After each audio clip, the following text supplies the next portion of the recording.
ಸೆಕ್ಯುಲರ್ಗೆ opposite word ಏನು? Communal ಅಂತ ಈಗ ಬಂದಿರೋದು. ಆ್ಯಕ್ಚುಲಿ ಇಂಗ್ಲೀಷ್ ಭಾಷೆಯಲ್ಲಿ ಸೆಕ್ಯುಲರ್ ಅನ್ನೋಕ್ಕೆ ಆಪೋಸಿಟ್ ವರ್ಡ್ ಸೇಕ್ರೆಡ್. ಈಗ ನಾನಿಲ್ಲಿ ನಿಂತ್ಕೊಂಡು ಮಾತಾಡ್ತಾ ಇದ್ದರೆ ಅವನು ಮೊದಲು ಎಡಪಂಥಿ ಆಗಿದ್ದ, ಈಗ ಸನಾತನ ಶನಿ ಆಗಿದ್ದಾನೆ ಅಂತ ಹೇಳ್ತಾರೆ. ಜಾತ್ಯತೀತ ಅಂತ ಖಂಡಿತ ಅಲ್ಲ ಸೆಕ್ಯುಲರ್ ಅಂದರೆ. ಜಾತಿ ಪ್ರಶ್ನೆನೇ ಬರಲ್ಲ ಸೆಕ್ಯುಲರಲ್ಲಿ. ಚಿಕ್ಕಂದಿನಿಂದ ಅಂಬೇಡ್ಕರ್ ಅಂದ ತಕ್ಷಣ ಫಸ್ಟ್ ನಮ್ಮ ತಲೆಗೆ ಬರೋದು ಕಾಸ್ಟ್. ನೀವು ಎಲ್ಲ ಈಗ ಕೂತಿರೋರು ಯಾವ್ಯಾವುದೋ OBC ಯಾವ್ಯಾವುದೋ ಜಾತಿಯವರು ಇರ್ತೀರ, ನಿಮ್ಮ ಮಧ್ಯೆ ಜಗಳ ಬಿತ್ತೋದಕ್ಕೆ ಮಾತ್ರ ಮಾಡೋದಿಷ್ಟು. 85% ರಿಸರ್ವೇಷನ್ ಕೊಟ್ಟರೆ ರಿಸರ್ವೇಷನ್ ಅರ್ಥನೇ ಇಲ್ಲ ಅದಕ್ಕೆ. ಅಂಬೇಡ್ಕರ್ನ ನಮ್ಮ ಅತ್ಯಂತ ಪ್ರಬುದ್ಧವಾದ ಆಧುನಿಕ ಬುದ್ಧಿಜೀವಿ ಅಂತ ನಾವು ಹೇಳಬೇಕು. ತಿಳಿವಳಿಕೆಗೆ ಬುದ್ಧಿವಂತರ ಬರಹಗಳನ್ನ ಮಾತನ್ನು ಕೇಳಬೇಕು, ಓದಬೇಕು. ಅಂಥವರಲ್ಲಿ ಅಗ್ರಸ್ಥಾನದಲ್ಲಿರೋರು ಬಾಬಾ ಸಾಹೇಬ್ ಅಂಬೇಡ್ಕರ್. ನಮಗೆ ಅಂಬೇಡ್ಕರ್ ಅಷ್ಟು ದೊಡ್ಡ ನಾಯಕ 20ನೇ ಶತಮಾನದಲ್ಲಿ ರಾಜಕೀಯ ವಲಯದಲ್ಲಿ, ಸಾಮಾಜಿಕ ವಲಯದಲ್ಲಿ ಇಲ್ಲ. ಅಂಬೇಡ್ಕರ್ ವಿಚಾರವನ್ನು ಗೊತ್ತಿರೋ ಕೆಲವು ಮಾತ್ರ ಹೇಳ್ತೀನಿ ಸಂಗತಿಗಳನ್ನ. ಆದರೆ ನಾವು ಒಂದು ಅಧ್ಯಯನಶೀಲತೆಯಿಂದ, ಒಂದು ಸಂವೇದನಾಶೀಲತೆಯಿಂದ ನಾವು ಅಂಬೇಡ್ಕರ್ ಬಗ್ಗೆ ವಿಚಾರ ಮಾಡಬೇಕಾಗಿರೋದು ಈಗ ತುಂಬ ಅಗತ್ಯ ಆಗಿದೆ. ಅದು ಯಾಕೆ ಅಂತ ನಾನು ಹೇಳೋಕ್ಕೆ ಹೋಗ್ತೀನಿ. ಮೊದಲಿಗೆ ಈಗ ನೀವು ಅಂಬೇಡ್ಕರ್ ಅವರ ವಿಚಾರವನ್ನು ಇಟ್ಕೊಂಡು ನೀವೊಂದು ಕಾರ್ಯಕ್ರಮ ಮಾಡಬಾರ್ದು ಅಂತ ಹೇಳಿದ್ರೆ ಅದೇನು ಅರ್ಥ ಬರುತ್ತೆ ಅಂದರೆ, ನಿಮಗೆ ಗೌರವ ಇದ್ದರೆ ನೀವು ತೋರಿಸೋಂಗಿಲ್ಲ, ಅಥವಾ ಗೌರವ ತೋರಿಸೋಂಗಿದ್ರೆ ನಾವು ಹೇಳ್ತೀವಿ ಯಾವ ರೀತಿಯಲ್ಲಿ ಗೌರವ ತೋರಿಸ್ಬೇಕು ಆ ರೀತಿಯಲ್ಲಿ ಮಾತ್ರ ಮಾಡಬೇಕು. ಈ ಥರದ್ದೊಂದು ಅರ್ಥ. ಇದಕ್ಕಿಂತ ವಿಚಿತ್ರವಾಗಿರೋದು ಒಂದಿದೆ. ಏನಂದರೆ, ಇತ್ತೀಚೆಗೆ ನೀವು ಸಂಘ ಪರಿವಾರದ ಕಡೆಯವರು ಅಂಬೇಡ್ಕರ್ ಬಗ್ಗೆ ನೀವು ಮಾತಾಡೋದಕ್ಕೆ ಶುರು ಮಾಡಿದ್ದೀರಾ.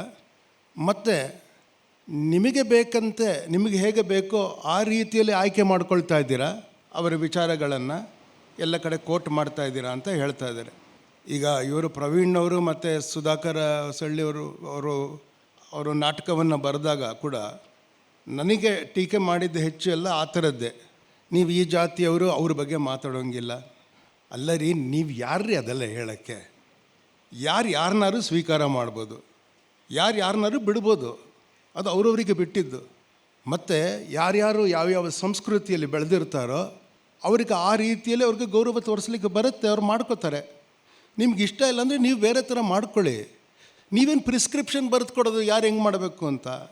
ಇದು ಮತ್ತು ಅಂಬೇಡ್ಕರ್ ಬಗ್ಗೆ ನಾವು ಯಾರಾದರೂ ಮಾತಾಡಬೇಕಂದ್ರೆ ನಮಗೆ ಧೈರ್ಯ ಇರಬೇಕು ಅನ್ನೋ ಥರ ಹೇಳ್ತಾರಲ್ಲ, ಎಷ್ಟು ವಿಚಿತ್ರ ಇದೆ ನೋಡಿ. ನಾನು ಒಂದೊಂದಾಗಿ ಹೇಳ್ತೀನಿ ನೋಡಿ. ನಾನು ಕಾಸ್ಟ್ ಅನ್ನೋ ಪದಕ್ಕೆ ಕಡೆಗೆ ಬರ್ತೀನಿ. ಅದನ್ನು ಬಿಟ್ಟೇ ಮಾತಾಡಬೇಕು ಅಂತಿತ್ತು ನನಗೆ. ಅಂದರೆ ಇತ್ತೀಚೆಗೆ ಬರೀ ಕಾಸ್ಟೇ ಮಾತಾಡ್ತಾ ಇರೋದು ಒಂದು ಬಂದಿದೆಯಲ್ಲ ಈಗ ರೂಢಿ ಕೆಲವರಿಗೆ. ಅದಕ್ಕೆ ಅದನ್ನು ಕಡೆಯಲ್ಲಿ ಮಾತಾಡೋಣ. ಸೆಕ್ಯುಲರ್ ಅನ್ನೋ ಪದ ಸಂವಿಧಾನದಲ್ಲಿ ಪ್ರಿಯಾಂಬಲಲ್ಲಿ ಅವರು 42nd ಅಮೆಂಡ್ಮೆಂಟಲ್ಲಿ ತುಂಬ ಬದಲಾವಣೆಗಳನ್ನ ಮಾಡಿಬಿಟ್ರು. ಅದು ಆ್ಯಕ್ಚುಲಿ ಅವ್ರ ಟರ್ಮ್ ಮುಗಿದಿತ್ತು, ಎಲೆಕ್ಷನ್ ಆಗಿರಲಿಲ್ಲ, ಅಪೋಸಿಷನ್ ಲೀಡರ್ಸ್ನೆಲ್ಲ ಜೈಲಿಗೆ ಹಾಕಿದ್ರು. ಅವರು ಆವಾಗ ತಿದ್ದಿದ್ದಾರೆ. ಅದು 43rd ಅಮೆಂಡ್ಮೆಂಟಲ್ಲಿ ಎಲ್ಲ ರಿಸ್ಟೋರ್ ಮಾಡ್ತು ಸುಪ್ರೀಂ ಕೋರ್ಟು. ಆದರೆ ಈ ಸೆಕ್ಯುಲರ್ ಮತ್ತು ಸೋಷಲಿಸ್ಟ್ ಅನ್ನೋ ಪದವನ್ನು ಪ್ರಿಯಾಂಬಲಲ್ಲಿ ತುರ್ಕಿದ್ದನ್ನು ಹಾಗೆ ಬಿಟ್ಟಿದ್ದಾರೆ. ಅದರ ವಿಚಿತ್ರ ಮಾತ್ರ ಫಸ್ಟ್ ಮಾತಾಡ್ತೀನಿ. ಸೆಕ್ಯುಲರ್ ಅನ್ನೋ ಪದವನ್ನು ಸಂವಿಧಾನದಲ್ಲಿ ಮೊದಲು ಬಳಸಿದಾಗ ಏನು ಅರ್ಥ ಇತ್ತು ಅದಕ್ಕೆ? ನೀವು ಹೇಳಿದ ಸರಿ, ಕಾನ್ಸ್ಟಿಟ್ಯೂಯೆಂಟ್ ಅಸೆಂಬ್ಲಿ ಡಿಬೇಟಲ್ಲಿ ಹೇಳಿದರು, the constitution is secular in character but I will not use that word ಅಂತ ಹೇಳಿದ್ರು ಅವರು. ಸೆಕ್ಯುಲರ್ ಅನ್ನೋ ಪದನ ಮೂಲ ಕಾನ್ಸ್ಟಿಟ್ಯೂಷನ್ನಲ್ಲಿ ಒಂದು ಕಡೆ ಇದೆ. ಐ ಥಿಂಕ್ ಆರ್ಟಿಕಲ್ 25 ಸೆಕ್ಯುಲರ್ ಅನ್ನೋ ವರ್ಡ್ ಇದೆ. ಆ ಸೆಕ್ಯುಲರ್ ಅರ್ಥ ಏನು ನೋಡಿ, ಅವ್ರೇನು ಹೇಳ್ತಾರೆ ಅಂತ. ಅವರು ಹೇಳ್ತಾರೆ, ಆರ್ಟಿಕಲ್ 25 ಪ್ರಕಾರ ಯಾರು ಯಾವ ದೇವರಲ್ಲಿ ಅಥವಾ ಈ ಧರ್ಮನಿಷ್ಠೆ ಅನ್ನೋ ಪದ ಬಳಸೋಂಗಿರುತ್ತೆ. ಧರ್ಮಕ್ಕೆ ಅದು ಸೇರಿಸೋದೇ ರಿಲಿಜನನ್ನು ವಿಚಿತ್ರ ಅನಿಸುತ್ತೆ ನನಗೆ. ಧರ್ಮ ಅಂದರೆ ಧರ್ಮ, ಅದನ್ನು ಟ್ರಾನ್ಸ್ಲೇಟ್ ಮಾಡ್ಲಿಕ್ಕೆ ಬರಲ್ಲ ಅಂತ ಹೇಳೋದು. ಅದಕ್ಕೆ ಬೇರೆ ವರ್ಡ್ ಇಲ್ಲ ಅದಕ್ಕೆ. ನನಗೆ ಸಂಸ್ಕೃತದಲ್ಲೂ ಇರ್ಕೂಡ್ದು ಅಂತ ಹೇಳೋದು. ಧರ್ಮ ಅಂದರೆ ಅದೇ, ಮತ್ತೇನಿಲ್ಲ ಅದು. ಇವರು ರಿಲಿಜನ್ಗೆ ಧರ್ಮ ಅಂತ ಬಳಸೋದು ತಪ್ಪು. ಆದರೆ ನಾನು ಅರ್ಥ ಮಾಡಿಸೋದಕ್ಕೆ ಯಾವ ರಿಲಿಜನನ್ನು ಯಾರು ಬೇಕಾದ್ರೂ ಅವಲಂಬಿಸಿ ನಂಬಿಕೆ ಇಟ್ಕೊಂಡು ಹೋಗ್ಬೋದು. ಮತ್ತು ಆ ಯಾವ ಒಂದರಿಂದ ಈ ರಿಲಿಜನಿಂದ ಇನ್ನೊಂದು ರಿಲಿಜನ್ಗೆ ಸುಲಭವಾಗಿ ಹೋಗ್ಬೋದು ಅಂತ ಅರ್ಥ ಅದು. ಇನ್ನೊಂದು, ಅವರು ಅದಕ್ಕೆ ಈ ಪ್ರಾಪಗ್ಯಾಂಡ ಅಂತಾರಲ್ಲ, ಮಿಷನರಿ ಅವರೆಲ್ಲ ಬಂದು ಅವ್ರು ಮಾಡೋದಕ್ಕೆ ಅವ್ರಿಗೆ ಸಂಪೂರ್ಣ ಸ್ವಾತಂತ್ರ್ಯ ಇದೆ. ಮೂರನೇದೇನೆಂದರೆ, ಈ ಥರ ಪ್ರಾಪಗ್ಯಾಂಡ ಮಾಡೋರು, ರಿಲಿಜನ್ ಬಗ್ಗೆ ಮಾಡೋರು, ಅವರು ಭಾರತದ ನಾಗರಿಕರಾಗಿರಬೇಕಾಗಿಲ್ಲ ಅಂತಲೂ ಇದೆ. ಅದರಲ್ಲಿ ಮುಂದುವರೆದ ಭಾಗದಲ್ಲಿ ಹೇಳ್ತಾರೆ, ಈಗ ಫಾರ್ ಇನ್ಸ್ಟೆನ್ಸ್ ನೀವು ಸ್ಟೇಟ್ ಫಂಡಿಂದ, ಸ್ಟೇಟ್ ಇವಾಗ ಗ್ರ್ಯಾಂಟು ಅದೆಲ್ಲ ಇಟ್ಕೊಂಡು ಅವಲಂಬಿಸಿ ನೀವು ಒಂದು ವಿದ್ಯಾಸಂಸ್ಥೆಯನ್ನು ನಡೆಸ್ತಾ ಇದ್ದರೆ, ಶಿಕ್ಷಣವನ್ನು ಅಂದರೆ ಈ ಮತೀಯ ಶಿಕ್ಷಣವನ್ನು ನೀವು ಮಾಡೋಂಗಿಲ್ಲ, ಮಕ್ಕಳಿಗೆ ಬೋಧನೆ ಮಾಡೋಂಗಿಲ್ಲ ಅಂತಿದೆ. ಒಂದು ಅರ್ಥದಲ್ಲಿ ನೀವು ಶಾಲೆಗೆ ಹೋದರೆ ಪ್ರೇಯರು ಮಾಡೋಂಗಿಲ್ಲ ಅನ್ನೋ ಅರ್ಥ ಬರುತ್ತೆ. ನೋಡಿ, ನಿಮ್ಗೊಂದು ಸ್ವಲ್ಪ ಒಂಥರ ಕಸಿವಿಸಿ ಅನಿಸ್ಬೋದು. ಆ್ಯಕ್ಚುಲಿ ಸ್ಕೂಲಲ್ಲಿ, ಶಾಲೆಯಲ್ಲಿ, ಕಾಲೇಜಲ್ಲಿ ಪ್ರೇಯರ್ ಬಿಡೋದು ಒಳ್ಳೆಯದು. ಅದರಲ್ಲಿ ಅಪಾಯ ಇದೆ ಅಂತ ನಾನು ಹೇಳ್ತೀನಿ. ಒಂದಕ್ಕೆ ಕೊಟ್ಟರೆ ಇನ್ನೊಂದಕ್ಕೆ ಕೊಡಬೇಕಾಗತ್ತೆ. ಆದರೆ ಅಲ್ಲಿ ನೋಡಿ, ಅದರಲ್ಲಿ ಏನು ಬರೀತಾರೆ ಅಂದರೆ ಅವರು ಕಾನ್ಸ್ಟಿಟ್ಯೂಷನಲ್ಲಿ, ಅದನ್ನು ನೀವು ಮಾಡೋಂಗಿಲ್ಲ. ಆದರೆ ಮೈನಾರಿಟಿ ಕಮ್ಯುನಿಟಿ ಅವರು ಮೈನಾರಿಟಿ ಇನ್ಸ್ಟಿಟ್ಯೂಷನ್ಗೆ ಅವ್ರಿಗೆ ಸ್ಪೆಷಲ್ ಪ್ರಿವಿಲೇಜಸ್ ಇರುತ್ತೆ. ಅವರು ಮಾಡೋದಕ್ಕೆ ಆಗತ್ತೆ. ಸ್ಟೇಟ್ ಫಂಡ್ ಅವರಿಗೆ ಕೊಟ್ಟಿದ್ದರೂ ಅವ್ರು ಮಾಡ್ಬೋದು ಅಂತಿದೆ ಅದರಲ್ಲಿ. ಅಂದರೆ ಇದ್ರ ವಿರುದ್ಧ ಹೋರಾಡೋರು ಇವಾಗ ಸಾಯಿ ದೀಪಕ್ ಅವರೆಲ್ಲ ಅದನ್ನೇ ಮಾತಾಡ್ತಾ ಇರೋದು. ಅದರಲ್ಲಿ ಮುಂದುವರೆದ ಭಾಗದಲ್ಲಿ ಏನು ಹೇಳ್ತಾರೆ, ಈಗ ಮೈನಾರಿಟಿ ಇನ್ಸ್ಟಿಟ್ಯೂಷನ್ಸ್ ಅವರು ನಡೆಸೋ ಒಂದು ಮಠ, ದೇವಸ್ಥಾನ, ಅವರ ದೇವಮಂದಿರಗಳು, ಅದಕ್ಕೆ ಏನೇ ಹಣ ಬಂದರೂ ಆ ಹಣದ ಬಳಕೆಯನ್ನು ಅವರೇ ನಿರ್ಧರಿಸ್ಕೋಬೋದು. ಆದರೆ ಹಿಂದೂ ದೇವಸ್ಥಾನದ, ಹಿಂದೂ ಮಠಗಳಿಗೆ ಏನಾದ್ರು ದುಡ್ಡು ಬಂದರೆ ಆ ದುಡ್ಡನ್ನು the state can use it can take control of that fund and the state can use it for secular purposes. ಅದು ಸೆಕ್ಯುಲರ್ ವರ್ಡ್ ಅಲ್ಲಿ ಯೂಸ್ ಮಾಡಿರೋದು ಅವರು. ಅಂದರೆ ಏನರ್ಥ, ಸೆಕ್ಯುಲರ್ಗೆ ಆಪೋಸಿಟ್ ವರ್ಡ್ ಏನು? ಕಮ್ಯುನಲ್ ಅಂತ ಈಗ ಬಂದಿರೋದು. ಆ್ಯಕ್ಚುಲಿ ಇಂಗ್ಲೀಷ್ ಭಾಷೆಯಲ್ಲಿ ಸೆಕ್ಯುಲರ್ ಅನ್ನೋಕ್ಕೆ opposite word sacred. What is not sacred is secular. ನೋಡಿ, ಚರ್ಚು ನೀವು ಏನು ಹೇಳಿದ್ರಲ್ಲ ಪರಾಕ್ರಮಣದ್ದು, ಪಿಜ್ಜಾರಲ್ಲಿ ಹೋಗಬೇಕಾದ್ರೆ ಚರ್ಚ್ದು ಸ್ಯಾಂಕ್ಷನ್ ಇತ್ತು. ಅವನು ಟೆನಿಸಿ ವಿಲಿಯಮ್ಸ್ ಅವನ ನಾಟಕದಲ್ಲಿ ಹೇಳ್ತಾನೆ, ಅವನು ರಿಮೆಂಬರ್ when the conquistadors, ಅದೇ ಅವನ ಪೀರಿಯಡ್ ಪಿಜ್ಜಾರ ಅವರು, when the conquistadors went and looted the Incas, they not only carried their swords with them but also the cross of Christ ಅಂತ ಹೇಳ್ತಾರೆ ಅವನು. ಅದು ಹಿಸ್ಟ್ರಿ ಇದು. ಅವನು ವಾಲ್ವರದ್ದೆ ಅಂತ ಒಬ್ಬ ಪ್ರೀಸ್ಟ್ ಇರ್ತಾನೆ, ಅತಾಹುಲ್ಪ ಅಂತ, ಅಲ್ಲಿಯ ಇಂಕಾ ಅವನು ರಾಜ. ಅವನು ನಾನು ದೇವರ ಮಗ ಅಂತ ಹೇಳ್ಕೊಳ್ತಾ ಇರ್ತಾನೆ. ದೇವರಂದ್ರೆ ಯಾವುದಂದ್ರೆ ಸೂರ್ಯ ದೇವರು, ನಾನು ಸೂರ್ಯನ ಮಗ ಅಂತ ಹೇಳ್ಕೊಳ್ತಿರ್ತಾನೆ ಅವನು. ಅವರ ನಂಬಿಕೆ, ಅವನ ಸೂರ್ಯನ ಮಗ ಅಂತಲೇ ಅಂದ್ಕೊಳ್ತಿರ್ತಾರೆ. ಆ ವಾಲ್ವರ್ದೆ ಅವನಿಗೆ ಹೇಳ್ತಾನೆ, ನೀನು ಕನ್ವರ್ಟ್ ಆಗು, ಕ್ರಿಶ್ಚಿಯನ್ ಆಗು ನೀನು. ಯಾಕೆ, ನಾನು ಯಾಕೆ ಆಗಬೇಕು ಅಂತಾನೆ. ಯಾಕೆಂದರೆ ದೇವರ ಮಗ ಅದನ್ನು ಬೋಧನೆ ಮಾಡಿದ್ದಾನೆ ಇಲ್ಲಿ, ನೀನು ಅದನ್ನು ಒಪ್ಕೋಬೇಕು ಅಂತ. ನಾನು ದೇವರ ಮಗ, ನಾನು ಹೇಳ್ತಾ ಇದ್ದೀನಿ ಕೇಳಿ ಅಂತ ಹೇಳ್ತಾನೆ. ಅವನು ಹೇಳ್ತಾನೆ, ಇಲ್ಲ, ನಮ್ಮ ದೇವರು ಸತ್ಯ ದೇವರದು, ನಿನ್ನ ದೇವರು ಸತ್ಯ ದೇವರಲ್ಲ ಅಂತ ಹೇಳ್ತಾರೆ. ಅವನು ಹೇಳ್ತಾನೆ, ನೋಡಿ, ಪ್ರತ್ಯಕ್ಷ ದೇವರು ಸೂರ್ಯ, ಅದನ್ನು ನೋಡ್ತೀನಿ ನಾನು ಅದನ್ನೇ ಪರೀಕ್ಷೆ ಮಾಡ್ತೀನಿ ಅಂತ ಹೋದರೆ ನಾನು ಕುರುಡಾಗ್ತೀನಿ ಅಂತ ಹೇಳ್ತಾನೆ ಅವನು. ಅದು ಭಾಳ ಚೆನ್ನಾಗಿದೆ ಅದು. ಆದರೆ ಅವನಿಗೆ ಎಲ್ಲ ಅಷ್ಟು 22 ದಿನ ಅದು ಪೆರುವಿಂದ ಆ ಚಿನ್ನವನ್ನು ತೊಗೊಂಡು ಬರ್ತಾರೆ. ಅವರು ಎಲ್ಲೆಲ್ಲಿಂದ ಹೊತ್ಕೊಂಡು ಬರ್ತಾರೆ. 22 ದಿನ ಪೆರುವಿನ ಎಲ್ಲ ಮೂಲೆಯಿಂದ ಚಿನ್ನ ತೊಗೊಂಡು ಬಂದು ಕೊಡ್ತಾರೆ. ಅದನ್ನು ಶಿಪ್ಪಿಗೆ ತುಂಬಿಸೋಕ್ಕೆ 22 ದಿನ ಆಗುತ್ತೆ. ಅದಾದಮೇಲೆ ಅವನು ಹೇಳ್ತಾನೆ ಅತಾಹುಲ್ಪಾಗೆ, ನೀನು ಕನ್ವರ್ಟ್ ಆಗ್ತೀಯಾ ಅಂತ. ಯುಕ್ರೇನಲ್ಲಿ ಜಗಳ ಆಗ್ತಾ ಇದೆಯಲ್ಲ, ಯುಕ್ರೇನಲ್ಲಿ ಜಗಳ ಆಗ್ತಾ ಇರೋದು ಏನಂದರೆ, ಪೀಟರ್ ದ ಗ್ರೇಟ್ ಅಂತ ಅವನು ಝಾರ್ ಆಫ್ ರಷ್ಯಾ ಆಗಿದ್ದ. ಅವನ್ನ ಕನ್ವರ್ಟ್ ಮಾಡಿದ್ರೆ ಇಡೀ ರಷ್ಯನ್ ಎಂಪೈರು ಕ್ರಿಶ್ಚಿಯನ್ ಆಗತ್ತೆ ಅಂತ. ಅವ್ನು ಕನ್ವರ್ಷನ್ ಆಗಿದ್ದು ಈಗ ಯುಕ್ರೇನ್ ಅನ್ನೋ ಜಾಗ ಇದೆಯಲ್ಲ ಅಲ್ಲಿ. ಅವ್ರು ಏನಾದರೂ ರಷ್ಯಾ ಅವರು ಆ ಜಾಗವನ್ನು ಬಿಟ್ಕೊಡೋದಿಲ್ಲ, ಅವ್ರಿಗೆ ಪವಿತ್ರ ಸ್ಥಳ ಅದು. ನೋಡಿ, ಪತ್ರಿಕೆಯಲ್ಲಿ ಬರೋದಿಲ್ಲ ಅದು. ಯಾಕೆಂದರೆ ಎಲ್ಲರಿಗೂ ಇರುತ್ತೆ ಈ ಥರದ ಕಷ್ಟಗಳು, ಬರೀ ನಮಗೆ ಮಾತ್ರ ಇದೆ ಅನ್ನೋ ಥರದ್ದು ಬಿಂಬಿಸೋದು ಅಷ್ಟೇ. 2-3 ವರ್ಷದ ಹಿಂದೆ ಯುದ್ಧ ಪ್ರಾರಂಭ ಆಗೋಕ್ಕೆ ಮುಂಚೆ ಅವ್ರದ್ದು ಈಸ್ಟರ್ನ್ ಆರ್ಥೋಡಾಕ್ಸ್ ಚರ್ಚ್ ಅಂತಿತ್ತು, ಅದನ್ನು ಸಪ್ರೇಟ್ ಮಾಡಿದ್ರು, ಯುಕ್ರೇನ್ ಆರ್ಥೋಡಾಕ್ಸ್ ಚರ್ಚ್ ಅಂತ ಮಾಡಿಕೊಟ್ರು. ಅಂದರೆ ಜಗಳ ಆಗೋದಕ್ಕೆ ದಾರಿ ಮಾಡಿಕೊಟ್ರು ಅಷ್ಟೇ ಅಲ್ಲ, ಜಗಳವನ್ನು ಬಿತ್ತಿದ್ರು. ನಾನು ನಿಮಗೆ ಯಾಕೆ ಹೇಳ್ತೀನಿ ಅಂದರೆ, ಸೆಕ್ಯುಲರ್ ಅನ್ನೋ ಪದಕ್ಕೆ ವಿಚಿತ್ರ ಅರ್ಥ ಇದೆ. ಚರ್ಚ್ ಇವ್ರನ್ನೆಲ್ಲ ಆಚೆ ಕಳಿಸಿದಾಗ, ಅವರು ಲೂಟಿ ಮಾಡ್ಕೊಂಡು ಬಂದಾಗ ಒಂದು ಭಾಗ ಚರ್ಚಿಗೆ ಕೊಡಬೇಕಾಗಿತ್ತು ಅವರು. ಆ ಭಾಗವನ್ನು ಈ ದೈವಾರಾಧನೆಯಲ್ಲಿ ತೊಡಗಿರುವ ಮಂದಿ, ಪ್ರೀಸ್ಟ್ಲಿ ಕ್ಲಾಸ್ ಯಾರು ಇರ್ತಾರೋ ಅವರು ಅದನ್ನು ನೋಡೋ ಹಂಗಿಲ್ಲ, ಮುಟ್ಟಬಾರ್ದು.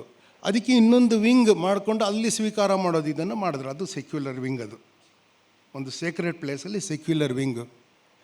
ಆದರೆ ಈಗ ಏನಂತ ತಿರ್ಚಿದ್ದಾರೆ ಅದನ್ನು, ನಾನು ಹೇಳೋದು ನಮ್ಮ ಜುಡಿಷಿಯರಿನೂ ಸ್ವಲ್ಪ ಆತ್ಮಾವಲೋಕನ ಮಾಡ್ಕೋಬೇಕಿದ್ರ ಬಗ್ಗೆ. ಏನಂತ ಹೇಳಿದರೆ, ಎಲ್ಲ ಧರ್ಮವನ್ನು ಒಂದೇ ರೀತಿಯಲ್ಲಿ ಗೌರವಿಸೋದು ಸೆಕ್ಯುಲರ್ ಅನ್ನೋ ಥರದ್ದು ಮಾಡಿದ್ದಾರೆ ಈಗ. Actually that is not what it means. ಎರಡನೇ ಪದ ಸೋಷಲಿಸ್ಟ್, ಅದನ್ನು ಕಾನ್ಸ್ಟಿಟ್ಯೂಷನ್ಗೆ ವಿರುದ್ಧದ ಪದ. ಯಾಕೆ ಅಂದರೆ, ನಿಮಗೆ ಎಷ್ಟು ಬೇಕಾದ್ರೂ ಹಣ ಮಾಡ್ಕೊಳ್ಳೋ ಅವಕಾಶ ಇದೆ. ನಾವು ನೋಡಿಲ್ವಾ, ಹಿಂದಿನಿಂದ ನೋಡ್ಕೊಂಡು ಬಂದಿದ್ದೀವಿ. ಟಾಟಾ ಬಿರ್ಲಾ ಅಂತ ಒಂದು ಕಾಲದಲ್ಲಿ ಹೇಳ್ತಿದ್ವಿ, ಈಗ ಅದಾನಿ ಅಂಬಾನಿ ಅಂತ ಹೇಳ್ತೀವಿ. ಹಿಂದಿಂದನೇ ಮಾಡ್ಕೊಂಡು ಬರ್ತಾ ಇದ್ದಾರೆ. ಏನು ಸೋಷಲಿಸ್ಟ್ ಅದು? ಹೆಂಗೆ ಇಂಪ್ಲಿಮೆಂಟ್ ಮಾಡ್ತೀರಾ ಸೋಷಲಿಸ್ಟ್? ಆ್ಯಂಡ್ ರಿಮೆಂಬರ್, ನೀವು ಪ್ರಿಯಾಂಬಲ್ ಓದಿದ್ರೆ, all the rights are given to the individual. ಯಾವ ಕಮ್ಯುನಿಟಿಗೂ ರೈಟ್ ಕೊಡೋದಿಲ್ಲ.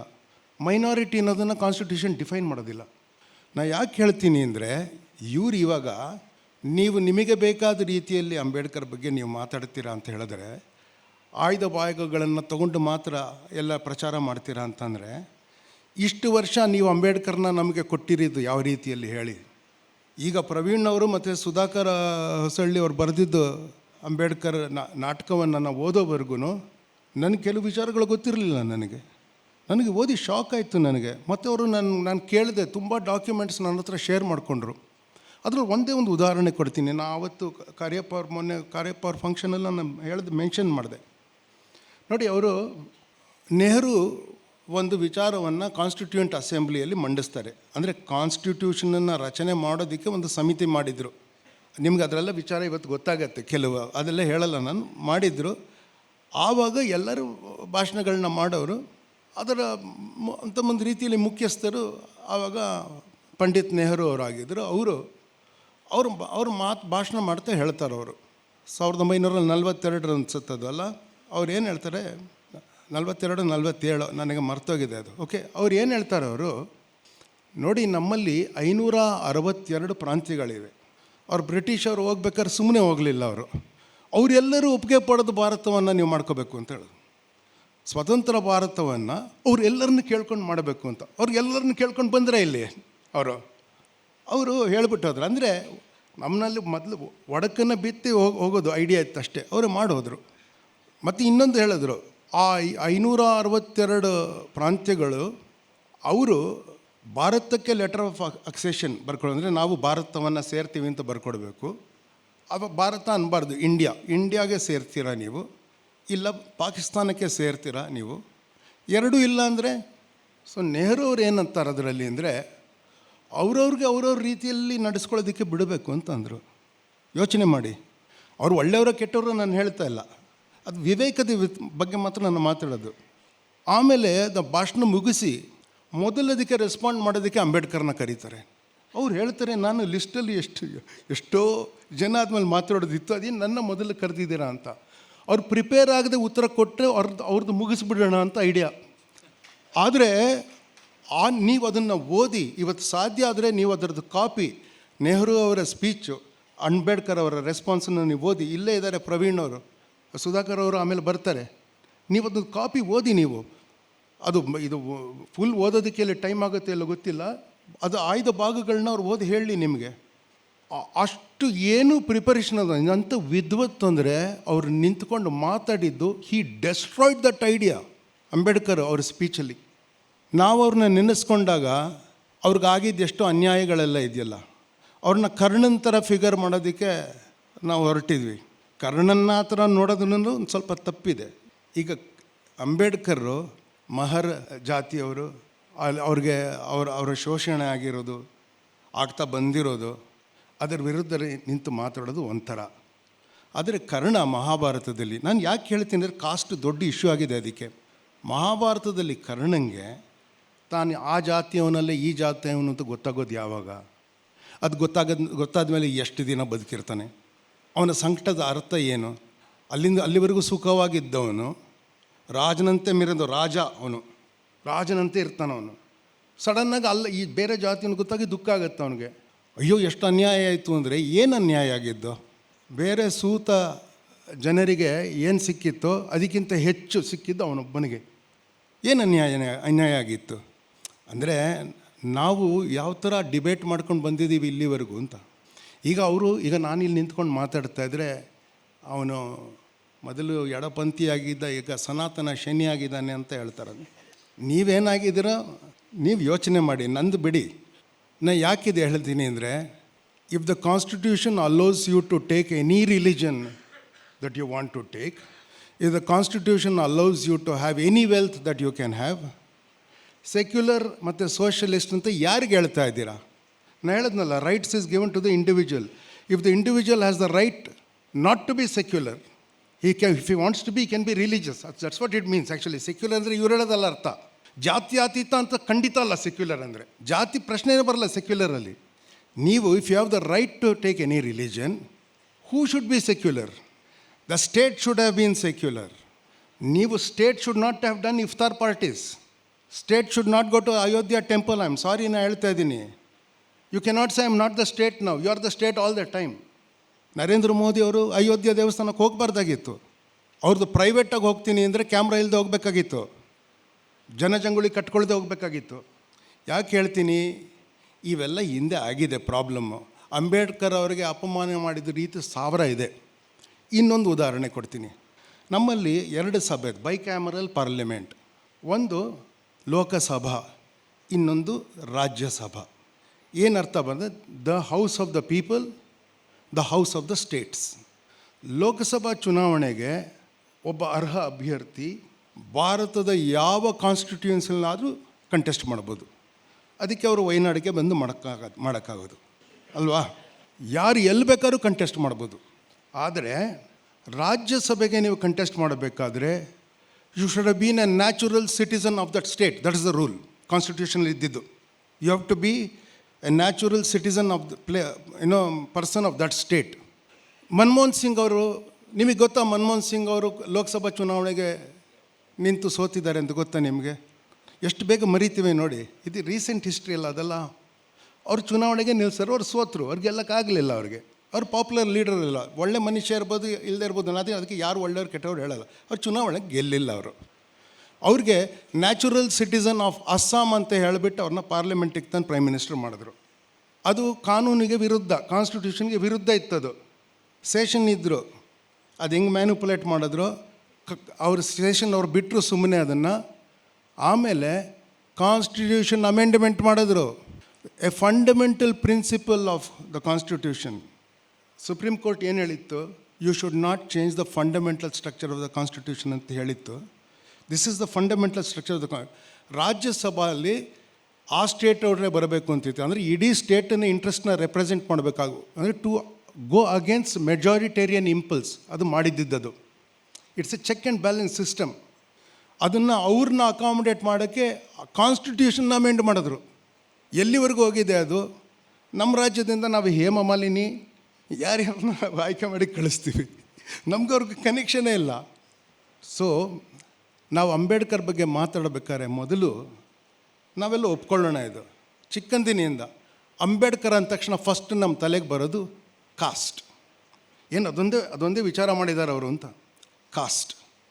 ಆದರೆ ಅಂಬೇಡ್ಕರ್ ಅವರು ಫಸ್ಟು ಅವರೊಂಥರ ಅವರ ವರ್ಚಸ್ಸು, ಜನರಿಗೆ ಅವರ ಹೊಳಪು ಜನರಿಗೆ ಮುಟ್ಟಿದ್ದು ಯಾವಾಗ ಅಂದರೆ, ಅವರು PhD ಥೀಸಿಸ್ನ ಸಬ್ಮಿಟ್ ಮಾಡ್ತಾರೆ.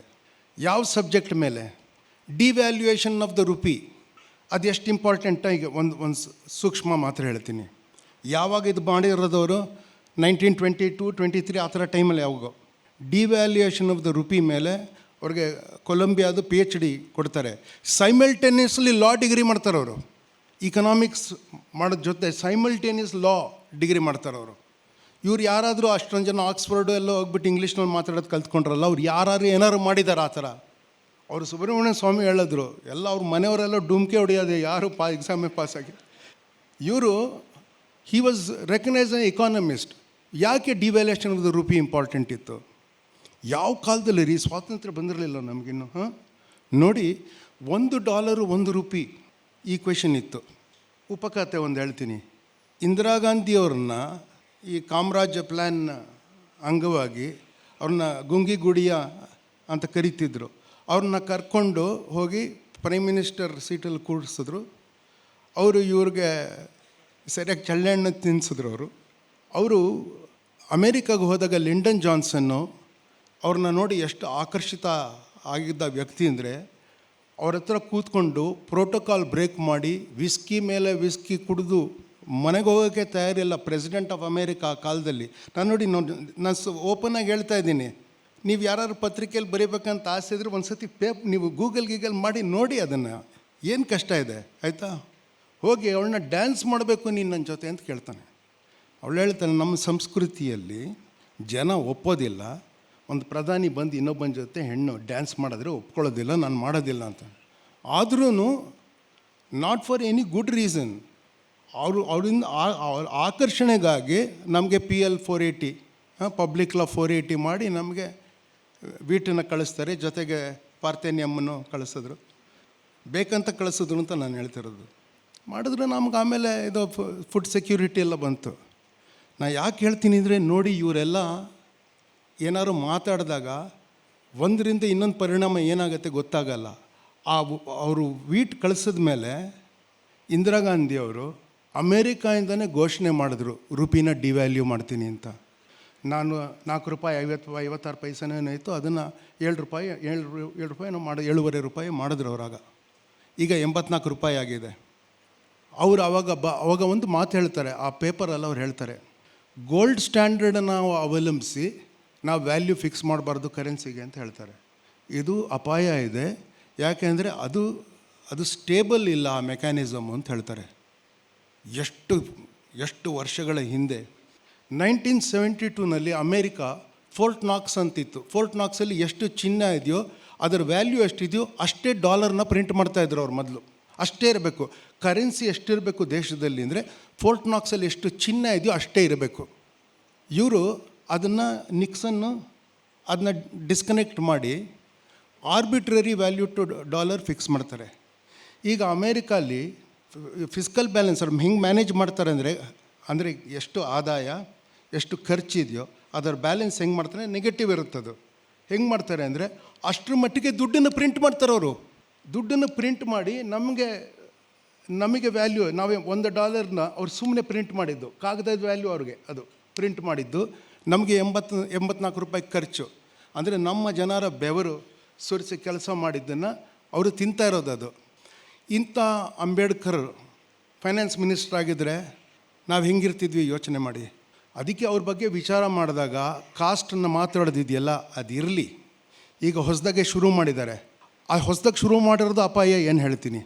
ಕನ್ಶಿರಾಮ್ ಅವರು ಮಾಡಿದ್ದ ಅದು slogan, according to population that much, ನೀವು ಎಷ್ಟು ಜಿತ್ನಿ ಸಮಥಿಂಗ್ ಆಬಾದಿ, ಆವಾಗ ಮಾಡೋದು ಉತ್ನಾ ಹಿಸ್ಸೆದಾರಿ ಅಂತ. ಅಂದರೆ ಅಷ್ಟು ನೀವು ಎಷ್ಟಿರ್ತೀವೋ ಪಾಪ್ಯುಲೇಷನ್ ಅಷ್ಟು ಅವ್ರು ಮಾಡಿದ ಸ್ಲೋಗನ್ನು. ಇವರು ಅದನ್ನ ಕಟ್ಕೊಂಡ್ರು, ಜಿತ್ನಿ ಆಬಾದಿ ಉತ್ನಾ ಹಕ್ ಅಂತ ಮಾಡಿದ್ರು. ಅದನ್ನು ಎಷ್ಟು ಪಾಪ್ಯುಲೇಷನ್ ಇದೆ ಅಷ್ಟು ಹಕ್ಕು ನಿಮಗೆ ಅಂತ. ಅವ್ರು ಹೇಳಿದ್ದು ಶೆಡ್ಯೂಲ್ ಕಾಸ್ಟ್, ಶೆಡ್ಯೂಲ್ ದಲಿತರಿಗೆ ಅವ್ರು ಹೇಳಿದ್ದು ಅದು. ಯಾಕೆ ಅಂದರೆ ಸಾವಿರಾರು ವರ್ಷಗಳಿಂದ ವಂಚಿತರಾಗಿದ್ದಾರೆ ಅವರು. ಅವ್ರಿಗೆ ನೀವು ಕೊಡಬೇಕು. ಒಂದರಲ್ಲಿ 25%. ಈಗ 2011 ಸೆನ್ಸಸ್ ಆಗಿದೆ, ಅದೇ ಲಾಸ್ಟ್ ಸೆನ್ಸಸ್ ಆಗಿರೋದು ಇಂಡಿಯಲ್ಲಿ. 2011 ಸೆನ್ಸಸ್ಸಲ್ಲಿ ಏನು ಹೇಳಿದ್ರು, 16.6% SC, 7.6% ST ಏನಂತ 2011 ಸೆನ್ಸಸ್ಸು. ನಮ್ಮ ಸಿದ್ದರಾಮಯ್ಯ ಅವ್ರು ಮಾಡಿದ್ದ ಸೆನ್ಸಸ್ಸಲ್ಲೂ ಸುಮಾರು 25% ಬಂತು. ಅವ್ರು ಬಿಡುಗಡೆ ಮಾಡಿಲ್ಲ, ಎಲ್ರಿಗೂ ಗೊತ್ತಂದರೆ ಆಯಿತಾ, ಅದರ ಡೇಟಾ ಅಲ್ವಾ, ಎಲ್ರಿಗೂ ಗೊತ್ತು. ಅದಕ್ಕೆ ಬಿಡುಗಡೆ ಮಾಡಿಲ್ಲ ಅವರು. ಅದು ನೋಡಿ 25%. ಅವ್ರು ಕೇಳ್ತಾರೋ ಹಕ್ಕು ಬೇರೆ.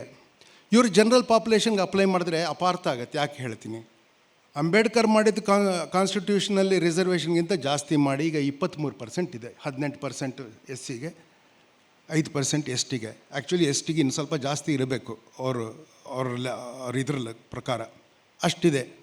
ಸೆಂಟ್ರಲ್ ಗೌರ್ಮೆಂಟ್ ಎಂಪ್ಲಾಯ್ಮೆಂಟಲ್ಲಿ 22.5% SCಗೆ ರಿಸರ್ವೇಷನ್ ಇದೆ, 7.5% STಗೆ ಇದೆ, 30% ಇದೆ. ಹೈಯರ್ ಎಜುಕೇಷನಲ್ಲಿ ಮತ್ತು ಸೆಂಟ್ರಲ್ ಗೌರ್ಮೆಂಟ್ ಎಂಪ್ಲಾಯ್ಮೆಂಟಲ್ಲಿ. ನೀವು ಜಿತ್ನಿ ಆಬಾದಿ ಉತ್ನಾ ಹಕ್ ಅಂದರೆ ದಲಿತರು ಇವಾಗಿರೋ ಕೋಟಾನ ಕಳ್ಕೋಬೇಕು ಅಂತ ಅರ್ಥ. ಅಂದರೆ ನಾನು ಹೇಳ್ತೀನಿ, ಬಿ ಜೆ ಪಿಯವರು ಅಥವಾ ಬೇರೆ ರಾಜ್ಯ ಪಕ್ಷಗಳು ಕಾಂಗ್ರೆಸ್ ವಿರುದ್ಧ ನಿಂತು ಅವರು ಒಂದು ಜನರ ಮುಂದೆ ಹೋದಾಗ ಸ್ವಲ್ಪ ವಿಚಾರ ಮಾಡಿ ತಿಳ್ಕೊಂಡು ಮಾತಾಡೋ ಥರದವ್ರು ಇದ್ದಿದ್ರೆ ಬೇರೆ ಥರ ಇರ್ತಾಯಿತ್ತು. ಅವ್ರು ಎಂಥವ್ರನ್ನ ಆಯ್ಕೆ ಮಾಡ್ಕೊಳ್ತಾರೋ ಅದಕ್ಕಿಂತ ವರ್ಸಾಗಿರೋರನ್ನ ನಾವು ಆಯ್ಕೆ ಮಾಡ್ಕೊಳ್ತಾ ಇದ್ದರೆ, ಅವ್ರನ್ನ ಬಿಟ್ಟು ಬಂದವ್ರನ್ನ ನಾವು ಕಟ್ಕೊಳ್ತಾ ಇದ್ರೆ ಏನಾಗುತ್ತೆ ನಮ್ಮ ಗತಿ? ಈಗ ನಮಗೆ ಅದನ್ನು ಪರ್ಮನೆಂಟ್ ಮಾಡಿದ್ದಾರೆ, ಈ ಡಾಲರು ರುಪಿದು. ನಾವು ಟ್ರೇಡ್ ಮಾಡೋಂಗಿಲ್ಲ. ನಾವೇನಾದ್ರು ತಯಾರಿಸಿದರೆ ನಾವು ಬೇರೆ ಕಡೆ ಮಾರಿದ್ರೆ ನಾವು ಡಾಲರಲ್ಲಿ ದುಡ್ಡು ಇಸ್ಕೋಬೇಕು. ನಾವು ಆಮದು ಮಾಡಿಕೊಂಡ್ರೆ ನಾವು ಡಾಲರಲ್ಲಿ ಕೊಡಬೇಕು. ಡಾಲರ್ ನಾವು ಸ್ಟಾಕ್ ಮಾಡಿ ಇಟ್ಕೊಂಡಿರಬೇಕು. ನೀವು ಡಾಲರ್ನ ಡಿಮ್ಯಾಂಡ್ ಮಾಡೋ ಥರ ಆಗುತ್ತೆ ಎಲ್ಲ ದೇಶಗಳು. ಡಾಲರ್ ಮೇಲೆ ಡಿಮ್ಯಾಂಡ್ ಜಾಸ್ತಿ ಆಗುತ್ತೆ, ಡಾಲರ್ ವ್ಯಾಲ್ಯೂ ಜಾಸ್ತಿ ಆಗುತ್ತೆ. ಹಂಗಿರೋದು ಗೇಮ್. ಅಂಬೇಡ್ಕರ್ ಅಂತವ್ರು ಇದ್ದಿದ್ರೆ ಇದಾಗ್ತಾ ಇರಲಿಲ್ಲ ನಮಗೆ. ಅದಾಯ್ತಲ್ಲ. ಇನ್ನೊಂದು ಹೇಳ್ತೀನಿ ಕೇಳಿ. ಸ್ಟೇಟ್ಸ್ ರಿಆರ್ಗನೈಸೇಷನ್ ಬಗ್ಗೆ ಅವರೊಂದು ಎಸೆ ಬರೆದ್ರು. ಅವರು ರೆಕಮೆಂಡೇಷನ್ಸ್ ಕೊಟ್ಟರು. ಹರ್ಕಾಗಿ ಮಾಡಿದ್ವಿ ನಾವು ರಿಆರ್ಗನೈಸೇಷನ್. ಎಲ್ಲಿ ಪೊಟ್ಟಿ ಶ್ರೀರಾಮುಲು ಯಾವ ಸ್ಟೇಟ್ ಒಟ್ಟಿಗೆ ಲ್ಯಾಂಗ್ವೇಜಲ್ಲಿ ಸೇರಬೇಕು ಅಂತಿತ್ತು ಆ ಲ್ಯಾಂಗ್ವೇಜನ್ನೇ ಕಾಂಗ್ರೆಸ್ ಒಡೆದ್ರು. ಒಂದೇ ಲ್ಯಾಂಗ್ವೇಜ್ ಇದ್ದಿದ್ದು ಸ್ಟೇಟನ್ನು 2 ಸ್ಟೇಟ್ ಮಾಡಿದ್ರು, ವೋಟನ್ನು ಸಪ್ರೇಟ್ ಮಾಡೋದಕ್ಕೆ. ಸರಿ ತಪ್ಪು ಇಲ್ಲ, ಎಲ್ಲ ಪಾರ್ಟಿಗಳು ಮಾಡ್ತಾರೆ. ಕಾಂಗ್ರೆಸ್ ಹೇಳ್ತೀನಿ ಅವ್ರು ಮಾಡಿದ್ದಿದ್ದು. ಅದಕ್ಕೆ ಅಂಬೇಡ್ಕರ್ ಅವ್ರ ಬಗ್ಗೆ ನಾವು ವಿಚಾರ ಮಾಡಿದಾಗ ಅವ್ರಿಗೆ ಎಂಥ ವಿದ್ವತ್ತಿತ್ತು, ಅವ್ರು ಎಂಥ ಸ್ಕಾಲರು. ನಾವು ಯಾವಾಗಲೂ ಥಾಟ್ಸ್ ಆನ್ ಪಾಕಿಸ್ತಾನ್, ಕಾಸ್ಟ್ ಇವೆರಡನ್ನ ಮಾತಾಡ್ತೀವಿ. ಬಟ್ ಕಾಸ್ಟನ್ನು ಇವರು ಬಗೆಹರಿಸೋಕ್ಕಾಗಲ್ಲ. ಯಾಕೆಂದರೆ ನೀವು ಶೆಡ್ಯೂಲ್ಡ್ ಅಂದರೆ ಕಾನ್ಸ್ಟಿಟ್ಯೂಷನಲ್ಲಿರೋ ಕಾಸ್ಟ್ ಅವ್ರಿಗೆ ರಿಸರ್ವೇಷನ್ ರೆಕಗ್ನೈಸ್ ಮಾಡಿ ಇವ್ರು ಹೇಳ್ತಾ ಇರೋ ಫಾರ್ಮುಲಾ ಜಿತ್ನಿ ಆಬಾದಿ ಉತ್ನ ಹಕ್ ಫಾರ್ಮುಲಾನ ಸೇರಿಸಿದ್ರೆ 80-85% ರಿಸರ್ವೇಷನ್ ಇಡಬೇಕಾಗತ್ತೆ. ಸಾಧ್ಯನ? ಯೋಚನೆ ಮಾಡಿ. ನೀವು ಎಲ್ಲ ಈಗ ಕೂತಿರೋರು ಯಾವುದೋ OBC ಯಾವ್ಯಾವುದೋ ಜಾತಿಯವರು ಇರ್ತೀರ. ನಿಮ್ಮ ಮಧ್ಯೆ ಜಗಳ ಬಿತ್ತೋದಕ್ಕೆ ಮಾತ್ರ ಮಾಡೋದಿಷ್ಟು. 85% ರಿಸರ್ವೇಷನ್ ಕೊಟ್ಟರೆ ರಿಸರ್ವೇಷನ್ ಅರ್ಥನೇ ಇಲ್ಲ ಅದಕ್ಕೆ. If you protect 15% of the population with privileges against 85% of the population, ರಿಸರ್ವೇಷನ್ಗೆ ಅರ್ಥ ಇದೆ. ನೀವು 85%ಗೆ ನೀವು ಕೊಡ್ತೀನಿ ಅಂದರೆ you are discriminate against the 15%. ಅವ್ರು ಮೈನಾರಿಟಿ ಆಗ್ತಾರೆ. ಅವ್ರು ಚೆನ್ನಾಗಿದ್ದಾರೆ ಅಂದರೆ ನಿಮ್ಮ ತಲೆಯಲ್ಲಿದ್ದರೆ ಸರಿ, ನೀವು ಚೆನ್ನಾಗಿರೋದಿಲ್ಲ, ನಿಮ್ಮಲ್ಲಿ ಜಗಳ ತಂದಿಡ್ತಾರೆ. ಈಗ ನೋಡಿ, ಸುಪ್ರೀಂ ಕೋರ್ಟ್ ಆಗಸ್ಟ್ 4ನೇ ತಾರೀಕು ಏನೋ ಒಂದು ಇದನ್ನು ಪಾಸ್ ಮಾಡಿದ್ದಾರೆ. ವಿತಿನ್ ಕೋಟಾ ಸಬ್ ಕೋಟಾ ಮಾಡೋದಕ್ಕೆ ಸ್ಟೇಟ್ಸಿಗೆ ಪರ್ಮಿಷನ್ ಕೊಡ್ತೀವಿ ಅಂತ. ಮುಂದಿನ ಚುನಾವಣೆ ಹಿಂಗಿರುತ್ತೆ ನೋಡಿ, ಬರೀ ಜಾತಿ, ಬೇರೆ ಏನು ಮಾತೇ ಇರೋದಿಲ್ಲ. ಆದರೆ ನಮಗಿರೋ ಕಷ್ಟ ನೋಡಿ, ಒಂದು ಬ್ರೆಟನ್ ವುಡ್ಸ್ ಸಿಸ್ಟಮ್, ನಾವು ಡಾಲರಲ್ಲಿ ಟ್ರೇಡ್ ಮಾಡಬೇಕು. ಇವತ್ತು ನೀವು ನಿಮ್ಮ ಪ್ರಣಾಳಿಕೆಯನ್ನು ಮಾಡಿದ್ರೆ ಒಂದು ಪಕ್ಷದವರು, ನೀವು ಅಂಬೇಡ್ಕರ್ ಅವರ ಪೇಪರನ್ನು ಓದಿ, ನಾವು ಬ್ರೆಟನ್ ವುಡ್ಸ್ ಸಿಸ್ಟಮಿಂದ ಆಚೆ ಬರಬೇಕು. ನಾವು ಇವಾಗ ಯಾರು G20 ಅಂತ ನಾವು ಸೇರಿದ್ದೀವೋ ಅಥವಾ ಬ್ರಿಕ್ಸ್ ಅಂತ ಇವಾಗ ಸೇರ್ತಾ ಇದ್ದೀವೋ, ನಾವು ಬ್ರಿಕ್ಸಲ್ಲಿ ನಾವೊಂದು ಬೇರೆ ಕರೆನ್ಸಿ ಇಟ್ಕೊಳ್ತೀವಿ ಅಂತ ನಾವು ಮಾತಾಡೋದಕ್ಕೆ ಆಗಬೇಕು. ಆ ಥರ ಧೈರ್ಯ ಬರಬೇಕು ನಮಗೆ. Together between China, Russia and ನಾವು ನೋಡಿ we will be more than 50% of the world's population. ನಮ್ಮದೇ ಟ್ರೇಡಿಂಗ್ ಇಟ್ಕೊಳ್ಳೋಕ್ಕಾದರೆ your per capita income will go 4 times it will rise. ನೀವು ಮಾಡೋಕ್ಕಾದರೆ ಅಮೇರಿಕಾನೇ ಎದುರು ಹಾಕೋಬೇಕು. ದುಡ್ಡಿಲ್ಲದೆ ಇದ್ದರೆ ಅವ್ರು ಏನೂ ಇಲ್ಲ, ಅವರು ಏನೂ ತಯಾರಿಸಲ್ಲ ಅಮೇರಿಕಲ್ಲಿ. ಬಾಂಬು ಮತ್ತು ಹಾಲಿವುಡ್ ಏನು ತಯಾರಿಸಲ್ಲ ಅಮೇರಿಕಾ. ಏರೋಪ್ಲೇನ್ ಮಾಡ್ತಾರೆ. ಈಗ ಅವ್ರು ನಿಲ್ಸಿರೋ ಕ್ಯಾಂಡಿಡೇಟ್ಸ್ ನೋಡಿರಿ, ನಾವು ಸುಖವಾಗಿದ್ದೀವಿ ಅನ್ಸೋದು ಅವ್ರನ್ನ ನೋಡಿದ್ರೆ. ಆ್ಯಕ್ಚುಲಿ ನೀವು ಅಂಬೇಡ್ಕರ್ನ ಈಗ ಇಲ್ಲಿ ವಿಚಾರ ಮಾಡೋದಿದ್ರೆ ಇದು ಎಷ್ಟು ಒಳ್ಳೆ ಸ್ಟೆಪ್ ಅಂತ ಹೇಳಿದ್ರೆ, ನಾವು ಅಂಬೇಡ್ಕರ್ನ ನಮ್ಮ ಅತ್ಯಂತ ಪ್ರಬುದ್ಧವಾದ ಆಧುನಿಕ ಬುದ್ಧಿಜೀವಿ ಅಂತ ನಾವು ಹೇಳಬೇಕು. ಅವ್ರಿಗೆ ಕಂಪ್ಯಾರಿಸನ್ ಯಾರೂ ಇಲ್ಲ ಇಂಡಿಯಾಲಿ. ನಾನು ಇನ್ನೊಬ್ಬರ ವಿಷಯ ಮಾತಾಡಿ ಹೇಳ್ತೀನಿ ನೋಡಿ. ಇನ್ನೊಬ್ಬರನ್ನ ಹಾಗೆ ನೆಗ್ಲೆಕ್ಟ್ ಮಾಡಿದ್ದು, ಅವ್ರನ್ನ ಬಿಂಬಿಸಿರೋದು ಬೇರೆ ಥರ. ನಾವು ಕಾರಲ್ಲಿ ಬರ್ತಾ ನಾನು ಹರೀಶ್ ಅವ್ರ ಜೊತೆ ಮಾತಾಡೋದೇ ನೋಡ್ರಿ ಹೆಂಗಿರುತ್ತೆ ಅಂದರೆ, ಅವ್ರಿಗೆ ಎಷ್ಟು ವಿಚಾರ ಗೊತ್ತು ಅಂದರೆ, ಅವ್ರ ವಿದ್ವತ್ ಎಂಥದ್ದು ಅಂದರೆ ಅವ್ರನ್ನ ಕರೆಸಿರೋದಕ್ಕೆ ನಿಜವಾಗ್ಲೂ ಒಳ್ಳೆ ಕೆಲಸ ಮಾಡಿದ್ದಾರೆ. ನೀವು ನೋಡಿ, ರವೀಂದ್ರರು ನೋಡಿ, ಅವರು ರಾಜಕಾರಣಿ ಆಗಲೇ ಇಲ್ಲ. ಅವ್ರ ಬಗ್ಗೆ ವಿಚಾರ ಮಾಡಿದಾಗ ಏನು ಹೇಳ್ತಾರೆ, ನ್ಯಾಷನಲ್ ಅಂತ ಅವರೇ ಬರೆದಿದ್ದು, ಗೀತಾಂಜಲಿಯನ್ನು ಬರೆದಿದ್ದಕ್ಕೆ ಅವ್ರಿಗೆ ನೊಬೆಲ್ ಪಾರಿತೋಷಕ ಸಿಕ್ಕಿದ್ದು. ಇಷ್ಟೇ. ಅವ್ರು ಗ್ರೇಟ್ ಸ್ಕಾಲರು. ಒಂದು ಎಕ್ಸಾಂಪಲ್, ಅವ್ರಿಗೆ ನಾನು GB ಹರೀಶ್ ಅವ್ರಿಗೆ ಗೋರ ನಾಟಕ ಅಂತ ಹೇಳ್ತೀನಿ, ಗೋರ ಕಾದಂಬರಿಯಿಂದ ನಾನು ನಾಟಕ ಮಾಡಿದ್ದೆ. ಅದರಲ್ಲಿ ನಾನು ಉಳಿಸ್ಕೊಂಡೆ ಅದನ್ನು. ಸಂದರ್ಭ ಏನಂದರೆ, ಅವರು ನಿಜ ಜೀವನದಲ್ಲಿ ರವೀಂದ್ರರು ಬ್ರಹ್ಮ ಸಮಾಜಕ್ಕೆ ಸೇರಿದವರು. ಭಾರತದಲ್ಲಿ 9 ರಿಲಿಜನ್ಸ್ ಇತ್ತು, ಈಗ 10 ರಿಲಿಜನ್ಸ್ ಆಗಿದೆ. ಜೈನರನ್ನು ಇವಾಗ ಬೇರೆ ಅಂತ ಮಾಡಿದ್ಮೇಲೆ 10 ರಿಲಿಜನ್ಸ್ ಆಗಿದೆ. 10 ರಿಲಿಜನ್ಸಲ್ಲಿ ಬ್ರಹ್ಮ ಸಮಾಜ್ ಒಂದು ರಿಲಿಜನ್, ಅದನ್ನು ಬೇರೆ ಪ್ರತ್ಯೇಕ. ಅದು ಸೆನ್ಸಸ್ಸಲ್ಲಿ ಬ್ರಹ್ಮ ಸಮಾಜಗಳನ್ನು ಗುರುತಿಸ್ತಾ ಇದ್ರು, 9,000 ಜನನೇ ಇದ್ದಾರೆ ಅಷ್ಟೇ. ಅವರು ಅದರಲ್ಲಿ ಏನು ಬರುತ್ತೆ ಅಂದರೆ, ಅವರು ಬ್ರಹ್ಮ ಸಮಾಜ ಅವ್ರ ಮನೆಗೆ ಹೋಗಿರ್ತಾನೆ. ಈ ಗೋರ ಅನ್ನೋ ಕ್ಯಾರೆಕ್ಟರ್, ಅವನ ಜೊತೆ ಅವನ ಫ್ರೆಂಡ್ ವಿನಯ ಅಂತ ಇರ್ತಾನೆ. ಅವನು ಕಟ್ಟ ಹಿಂದುತ್ವವಾದಿ, ಅವನು ವೈಷ್ಣವ ಹಿಂದುತ್ವವಾದಿ. ಅವನು ಯಾರು ಗೋರ. ಅವರು ಬ್ರಹ್ಮ ಮನೆಗೆ ಹೋಗ್ತಾನೆ, ಅವ್ರ ಹುಡುಗಿರೆಲ್ಲ ಬಂದು ಕೂತಿರ್ತಾನೆ. ಇವನು ಜುಟ್ಟು ಗಿಟ್ಟೆಲ್ಲ ಬಿಟ್ಕೊಂಡು ಹೋಗಿರ್ತಾನೆ. ಅವನ್ನ ನೋಡಿ ನಗ್ತಾ ಇರ್ತಾರೆ, ನಾಮ ಎಲ್ಲ ಇಟ್ಕೊಂಡು ಹೋಗಿರ್ತಾನೆ. ಅವಳು ಸುಚರಿತೆ ಅಂತ ಕ್ಯಾರೆಕ್ಟರ್, ಅವಳು ಬಂದು ಟೀ ಕೊಡ್ತಾಳೆ ಅವನಿಗೆ. ಇಲ್ಲ ಅಂತ ಹುಡುಗಿರೆಲ್ಲ ಕಿಲಕಿಲ್ಲ ಅಂತ ನಗ್ತಾರೆ. ಆ ಹುಡುಗಿರ ತಾಯಿ, ಅವಳದು ವರದ ಸುಂದರಿ ಅಂತ ಇರ್ತಾಳೆ. ಅವಳು ಹೇಳ್ತಾಳೆ, ಓಹೋ ಮಡಿ ಏನೋ ನಿಮ್ಮದು ಅಂತ ಹೇಳ್ತಾನೆ. ಹೌದು ಅಂತಾನೆ ಅವನು. ಪೂಜೆ ಮಾಡಿ ಬಂದಿದ್ರೇನೋ? ಹೌದು ಅಂತಾನೆ. ಮೂರ್ತಿ ಪೂಜಕರೋ ನೀವು ಅಂತ ಕೇಳ್ತಾಳು. ಅವನಿಗೆ ಸಿಟ್ಟು ಬರುತ್ತೆ. ಅವನು ಹೇಳ್ತಾನೆ, ಮೂರ್ತಿಯನ್ನು ತಿರಸ್ಕರಿಸುವಷ್ಟು ಮೂರ್ಖನಲ್ಲ ನಾನು ಅಂತ ಹೇಳ್ತಾನೆ. ಅವರು ಪರೇಶ್ ಬಾಬು ಅಂತ ಅವ್ರ ತಂದೆಗೆ ಅವರು, ಹಂಗಲ್ಲಪ್ಪ, ಮೂರ್ತವಾದದ್ದು ಅನಂತವಲ್ಲ ಅಂತ ಅವ್ರು ಹೇಳ್ತಾರೆ. ಇದು ನಾನು ಹರೀಶ್ ಅವ್ರಿಗೆ ಹೇಳ್ತಾ ಇದ್ದೆ. ಅದ್ರ ಮುಂದುವರೆದ ಭಾಗ, ಅವನು ಆಚೆ ನಡ್ಕೊಂಡು ಹೋಗ್ತಾ ಇರ್ಬೇಕಾದ್ರೆ ವಿನಯ ಕುಡಿದ್ಬಿಟ್ಟಿರ್ತಾನೆ ಟೀ. ಇವನು 6 ಅಡಿ ಮೇಲೆ ಇರ್ತಾನೆ. ಇವನು ಗೋರ ನಡ್ಕೊಂಡು ಹೋಗ್ತಾ ಇರ್ತಾನೆ. ಅವನಿಂದ ಓಡಿ ಬರ್ತಾ ಇರ್ತಾನೆ ವಿನಯ. ಅಷ್ಟು ಬೇಗ ನಡಿಬೇಡ ಗೋರ, ನನಗೆ ನಿನ್ನ ಹತ್ರ ಹೆಜ್ಜೆ ಇಡೋದಕ್ಕಾಗಲ್ಲ. ಅವನು ಹೇಳ್ತಾನೆ, ಯಾಕಪ್ಪ ನನ್ನ ಜೊತೆ ಹೆಜ್ಜೆ ತುಳಿತೀಯ ನೀನು ಬೇರೆ ದಾರಿ ಹಿಡ್ದಿದ್ಯಲ್ಲ, ಹೋಗು ಅಂತ ಹೇಳ್ತಾನೆ. ಆಮೇಲೆ ಹೋಗಿ ಒಂದು ಕಡೆ ಮುನಿಸ್ಕೊಂಡು ಕೂತಿರ್ತಾನೆ. ವಿನಯನೂ ಕೂತಿರ್ತಾನೆ. ತುಂಬ ಹೊತ್ತು ಮೌನ ಆದಮೇಲೆ ಅವನು ಗೋರ ಅವನ್ನ ಕೇಳ್ತಾನೆ, ಟೀ ಚೆನ್ನಾಗಿತ್ತಾ ಅಂತ ಕೇಳ್ತಾನೆ. ಇಲ್ಲ, ಆದರೂ ಕುಡ್ದ್ಯಾ ಅಂದರೆ ಹೇಗೆ ಬೇಡ ಅನ್ನೋದು, ಗುಡ್ ಮ್ಯಾನರ್ಸ್ ಅಂತ ಹೇಳ್ತಾನೆ. ಅವನು ವಿನಯ್ ಕೋಪ ಬರ್ತಾನೆ. ಅವನು ಹೇಳ್ತಾನೆ, ಎಷ್ಟು ಚೆನ್ನಾಗಿದೆ ನೋಡಿ, ಎರಡು ಕಡೆನೇ ಹೆಂಗೆ ಬರೀತಾರೆ ಟ್ಯಾಗೋರು. ಒಂದು ಟೀ ಕುಡಿದು ಒಂದು ಧರ್ಮ ನಷ್ಟ ಆಗೋ ಥರ ಧರ್ಮ ಇದ್ದರೆ ಅಂಥ ಧರ್ಮ ಹೋಗೋದೇ ಒಳ್ಳೆಯದು ಅಂತ ಅವನು ಹೇಳ್ತಾನೆ. ನೀವು ಚಪ್ಪಾಳೆ ತಟ್ಟಕ್ಕೆ ಲಾಯಕ್ಕದು. ಆದರೆ ಗೋರ ಉತ್ತರ ಏನು ಕೊಡ್ತಾನೆ ಗೊತ್ತಾ? ನೋಡು, ನಮ್ಮ ಸಮಾಜದಲ್ಲಿ ತುಂಬ ಕೊಳಕಿದೆ, ನಾವು ಅದನ್ನು ಕಿತ್ತಾಕಬೇಕು. ನಮ್ಮಲ್ಲಿ ಜಾತಿ ಇದೆ, ನಮ್ಮಲ್ಲಿ ಮೂಢನಂಬಿಕೆ ಇದೆ, ನಮ್ಮಲ್ಲಿ ಸ್ತ್ರೀಯರನ್ನ ನಾವು ನೋಡ್ಕೊಳ್ಳೋ ರೀತಿ ಸರಿಗಿಲ್ಲ, ಬಡವ್ರನ್ನ ನೋಡ್ಕೊಳ್ಳೋ ರೀತಿ, ಜಾತಿಗಳನ್ನು ನಾವು ನೋಡ್ಕೊಳ್ಳೋ ರೀತಿ ಎಲ್ಲ ಸರಿಗಿಲ್ಲ. ಅದೆಲ್ಲ ನಾವು ತಿದ್ಕೋಬೇಕು. ಆದರೆ ಅದನ್ನು ನಾವೇ ತಿದ್ಕೋಬೇಕು. ನಮಗೆ ಯಾರೋ ಬಂದು ತಿದ್ದೋದಿಲ್ಲ. ಅದನ್ನು ನಾವು ಇರೋ ಥರನೇ ಬಿಟ್ಟು ಹೋಗ್ತಾರೆ, ಇನ್ನೂ ವರ್ಸ್ ಮಾಡ್ತಾರೆ. ಸತಿನ ಲೀಗಲ್ ಮಾಡಿದರು ಬ್ರಿಟಿಷ್ ಒಂದು ಕಾಲದಲ್ಲಿ, ಹಾಗೆ ಬಿಟ್ಟು ಹೋಗ್ತಾರೆ. ನಮ್ಮಲ್ಲೇ ನಾವು ತಿದ್ಕೊಂಡ್ರೆ, ಗಲಾಟೆ ಮಾಡಿ ನಮ್ಮಲ್ಲೇ ನಾವು ಇದೆಲ್ಲ ಸರಿ ಮಾಡಿಕೊಂಡ್ರೆ, ಟೀ ಕುಡಿಬಾರ್ದು ಅನ್ನೋದು 20 ಸೆಕೆಂಡಲ್ಲಿ ನಿರ್ಧಾರ ಮಾಡ್ಬೋದು.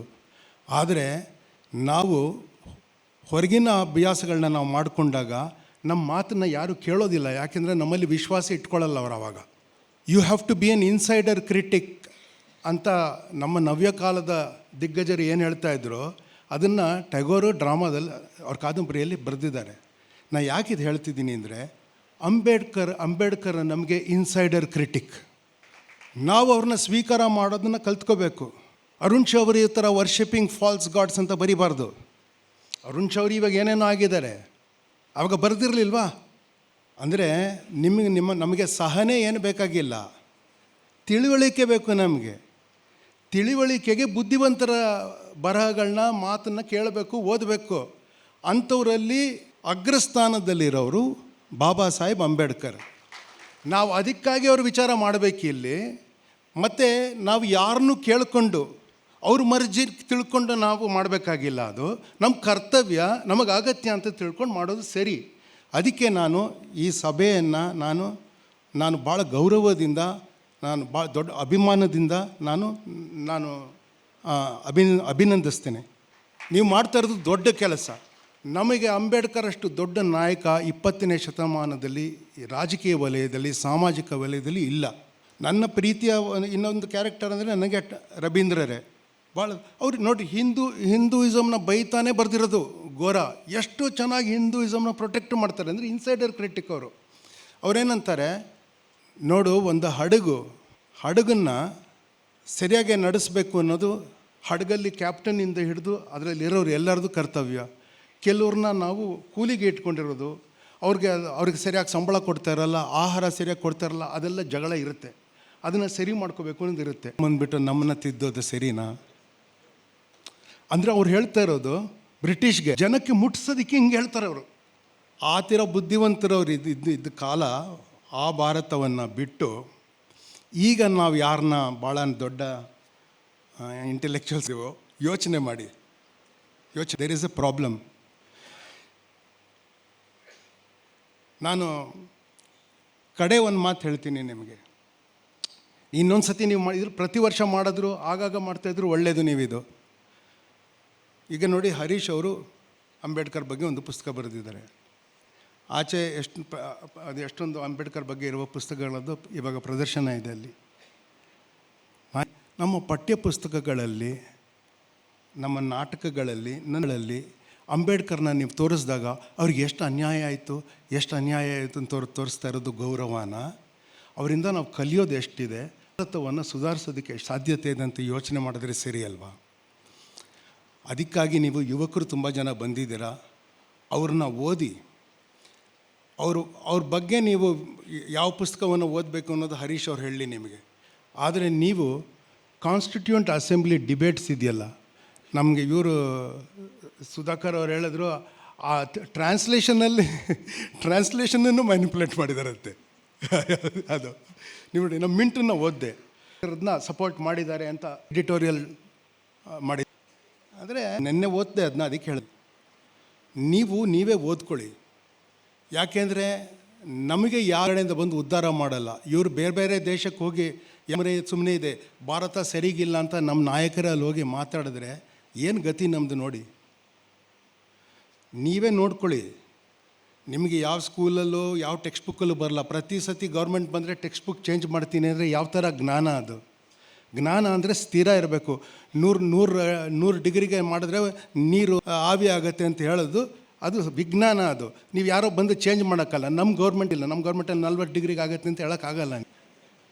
ಈ ಆರ್ಟ್ಸ್ ಓದ್ಕೊಂಡು ಬಂದು ಆರ್ಟ್ಸನ್ನು ತಿದ್ದೋದಿದೆಯಲ್ಲ, ಅದು ವಿಚಿತ್ರ ಕಲೆ. ಅದು ನಾವು ನಾಟಕದಲ್ಲಿ ಹೆಂಗೆ ಬದಲಾವಣೆ ಮಾಡ್ಕೊಳ್ತೀವೋ ಮೂಲ ಕಥೆಯಿಂದ, ಆ ಥರ ಇವರು ತಿದ್ದುಪಡಿ ಮಾಡ್ತಾ ಇರ್ತಾರೆ ಇತಿಹಾಸಕ್ಕೂ. ಏನು ಕೇಸ್ ಫಿಟ್ ಅಂತ ಹೇಳಿದ್ನಲ್ಲ, ಅದು ಆ ಥರದ್ದು ಆಗ್ತಾಯಿದೆ. ಕೇಸ್ ಫಿಟ್ ಅಂದರೆ ಪೊಲೀಸ್ ನನಗೆ ಹೇಳಿದ್ರು, ನಾನು ಮೊನ್ನೆನೂ ಹೇಳಿದೆ. ಏನಂದರೆ ಅದಕ್ಕೆ ಪೋಣಿಸ್ಕೊಂಡು ಸಂಗತಿಗಳನ್ನ ಎಲ್ಲ ಫ್ಯಾಕ್ಟೇ ಅಂದರೆ ಅದು ಸತ್ಯ ಅಲ್ಲ. ಇನ್ನೊಂದು ಸೈಡ್ ಬಿಟ್ಬಿಟ್ಟಿದ್ದೀವಿ ಕಂಪ್ಲೀಟ್ಲಿ.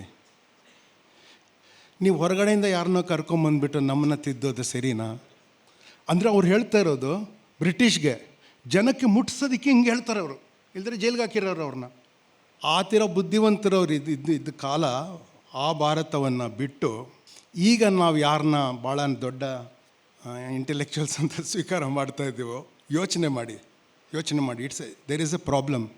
ನಾನು ಕಡೆ ಒಂದು ಮಾತು ಹೇಳ್ತೀನಿ ನಿಮಗೆ. ಇನ್ನೊಂದು ಸತಿ ನೀವು ಮಾಡಿದ್ರು, ಪ್ರತಿ ವರ್ಷ ಮಾಡಿದ್ರು, ಆಗಾಗ ಮಾಡ್ತಾಯಿದ್ರು ಒಳ್ಳೆಯದು. ನೀವಿದು ಈಗ ನೋಡಿ, ಹರೀಶ್ ಅವರು ಅಂಬೇಡ್ಕರ್ ಬಗ್ಗೆ ಒಂದು ಪುಸ್ತಕ ಬರೆದಿದ್ದಾರೆ. ಆಚೆ ಎಷ್ಟೊಂದು ಅಂಬೇಡ್ಕರ್ ಬಗ್ಗೆ ಇರುವ ಪುಸ್ತಕಗಳದ್ದು ಇವಾಗ ಪ್ರದರ್ಶನ ಇದೆ ಅಲ್ಲಿ. ನಾನು ಹೇಳ್ತೀನಿ, ನಮ್ಮ ಪಠ್ಯ ಪುಸ್ತಕಗಳಲ್ಲಿ, ನಮ್ಮ ನಾಟಕಗಳಲ್ಲಿ, ನಮ್ಮ ಸಿನಿಮಾಗಳಲ್ಲಿ ಅಂಬೇಡ್ಕರ್ನ ನೀವು ತೋರಿಸಿದಾಗ ಅವ್ರಿಗೆ ಎಷ್ಟು ಅನ್ಯಾಯ ಆಯಿತು ಅಂತ ತೋರಿಸ್ತಾ ಇರೋದು ಗೌರವನ. ಅವರಿಂದ ನಾವು ಕಲಿಯೋದು ಎಷ್ಟಿದೆ, ಭಾರತವನ್ನು ಸುಧಾರಿಸೋದಕ್ಕೆ ಸಾಧ್ಯತೆ ಇದೆ ಅಂತ ಯೋಚನೆ ಮಾಡಿದ್ರೆ ಸರಿ ಅಲ್ವಾ? ಅದಕ್ಕಾಗಿ ನೀವು ಯುವಕರು ತುಂಬ ಜನ ಬಂದಿದ್ದೀರಾ, ಅವ್ರನ್ನ ಓದಿ. ಅವ್ರ ಬಗ್ಗೆ ನೀವು ಯಾವ ಪುಸ್ತಕವನ್ನು ಓದಬೇಕು ಅನ್ನೋದು ಹರೀಶ್ ಅವ್ರು ಹೇಳಲಿ ನಿಮಗೆ. ಆದರೆ ನೀವು ಕಾನ್ಸ್ಟಿಟ್ಯೂಂಟ್ ಅಸೆಂಬ್ಲಿ ಡಿಬೇಟ್ಸ್ ಇದೆಯಲ್ಲ, ನಮಗೆ ಇವರು ಸುಧಾಕರ್ ಅವ್ರು ಹೇಳಿದ್ರು, ಆ ಟ್ರಾನ್ಸ್ಲೇಷನನ್ನು ಮ್ಯಾನಿಪುಲೇಟ್ ಮಾಡಿದಾರಂತೆ. ಅದು ನೀವು ನೋಡಿ, ನಮ್ಮ ಮಿಂಟನ್ನು ಓದಿದೆ. ಗೋಲ್ಡ್ ಸ್ಟ್ಯಾಂಡರ್ಡ್ನ ಅವ್ರು ಸಪೋರ್ಟ್ ಮಾಡಲ್ಲ ಅಂತ ಹೇಳಿರೋದನ್ನ ಸಪೋರ್ಟ್ ಮಾಡಿದ್ದಾರೆ ಅಂತ ಮಿಂಟಲ್ಲಿ ಎಡಿಟೋರಿಯಲ್ ಮಾಡಿದ್ದಾರೆ. ಆದರೆ ನೆನ್ನೆ ಓದಿದೆ ಅದನ್ನ, ಅದಕ್ಕೆ ಹೇಳ್ತಾ ಇದ್ದೀನಿ. ನೀವೇ ಓದ್ಕೊಳ್ಳಿ. ಯಾಕೆಂದರೆ ನಮಗೆ ಯಾರೂ ಹೊರಗಡೆಯಿಂದ ಬಂದು ಉದ್ಧಾರ ಮಾಡಲ್ಲ. ಇವರು ಬೇರೆ ಬೇರೆ ದೇಶಕ್ಕೆ ಹೋಗಿ ಯಾಕೆ ಅಮೇರಿಕಾ ಸುಮ್ಮನೆ ಇದೆ, ಭಾರತ ಸರಿಗಿಲ್ಲ ಅಂತ ನಮ್ಮ ನಾಯಕರಲ್ಲಿ ಹೋಗಿ ಮಾತಾಡಿದ್ರೆ ಏನು ಗತಿ ನಮ್ಮದು ನೋಡಿ. ನೀವೇ ನೋಡ್ಕೊಳ್ಳಿ. ನಿಮಗೆ ಯಾವ ಸ್ಕೂಲಲ್ಲೂ ಯಾವ ಟೆಕ್ಸ್ಟ್ ಬುಕ್ಕಲ್ಲೂ ಬರಲ್ಲ. ಪ್ರತಿ ಸತಿ ಗೌರ್ಮೆಂಟ್ ಬಂದರೆ ಟೆಕ್ಸ್ಟ್ ಬುಕ್ ಚೇಂಜ್ ಮಾಡ್ತೀನಿ ಅಂದರೆ ಯಾವ ಥರ ಜ್ಞಾನ ಅದು? ಜ್ಞಾನ ಅಂದರೆ ಸ್ಥಿರ ಇರಬೇಕು. 100 ಡಿಗ್ರಿಗೆ ಮಾಡಿದ್ರೆ ನೀರು ಆವಿ ಆಗುತ್ತೆ ಅಂತ ಹೇಳೋದು ಅದು ವಿಜ್ಞಾನ. ಅದು ನೀವು ಯಾರೋ ಬಂದು ಚೇಂಜ್ ಮಾಡೋಕ್ಕಲ್ಲ. ನಮ್ಮ ಗೌರ್ಮೆಂಟಲ್ಲಿ ಹಂಗೆ ಆಗೋದಿಲ್ಲ. ನಮ್ಮ ಗೌರ್ಮೆಂಟಲ್ಲಿ 40 ಡಿಗ್ರಿಗೆ ಆಗುತ್ತೆ ಅಂತ ಹೇಳೋಕ್ಕಾಗಲ್ಲ. ನೀವು ಈ ಆರ್ಟ್ಸ್ ಓದ್ಕೊಂಡು ಬಂದು ಆರ್ಟ್ಸನ್ನು ತಿದ್ದೋದಿದೆಯಲ್ಲ, ಅದು ವಿಚಿತ್ರ ಕಲೆ. ಅದು ನಾವು ನಾಟಕದಲ್ಲಿ ಹೆಂಗೆ ಬದಲಾವಣೆ ಮಾಡ್ಕೊಳ್ತೀವೋ ಮೂಲ ಕಥೆಯಿಂದ, ಆ ಥರ ಇವರು ತಿದ್ದುಪಡಿ ಮಾಡ್ತಾ ಇರ್ತಾರೆ ಇತಿಹಾಸಕ್ಕೂ. ಏನು ಕೇಸ್ ಫಿಟ್ ಅಂತ ಹೇಳಿದ್ನಲ್ಲ, ಅದು ಆ ಥರದ್ದು ಆಗ್ತಾಯಿದೆ. ಕೇಸ್ ಫಿಟ್ ಅಂದರೆ ಪೊಲೀಸ್ ನನಗೆ ಹೇಳಿದ್ರು, ನಾನು ಮೊನ್ನೆನೂ ಹೇಳಿದೆ, ಏನಂದರೆ ತೀರ್ಪಿದಿರಬೇಕು, ಅದಕ್ಕೆ ಪೋಣಿಸ್ಕೊಂಡು ಬರೋದು ಸಂಗತಿಗಳನ್ನ, ಎಲ್ಲ ಫ್ಯಾಕ್ಟೇ, ಅಂದರೆ ಅದು ಸತ್ಯ ಅಲ್ಲ. ಇನ್ನೊಂದು ಸೈಡ್ ಬಿಟ್ಬಿಟ್ಟಿದ್ದೀವಿ ಕಂಪ್ಲೀಟ್ಲಿ. ಇನ್ನೊಂದು ಸೈಡ್ ಬಿಟ್ಟಿರೋದ್ರಲ್ಲಿ ಒಂದು ದೊಡ್ಡ ಭಾಗ ಬಾಬಾ ಸಾಹೇಬ್ ಅಂಬೇಡ್ಕರ್.